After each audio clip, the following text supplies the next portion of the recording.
একটু হাউজিং এ যাচ্ছি। আপনি এখানে কি করতেছেন? কোনো সমস্যা হইছে? না না না, আমার কোনো সমস্যা হয় না।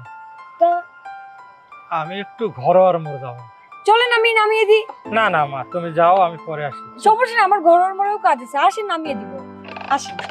আমার ওখানে কাজ আছে, আমি কাজ সেরে চলে যাবো। আসেন আসেন। না না মা, না না তুমি প্লিজ যাও। আঙ্কেল। না না।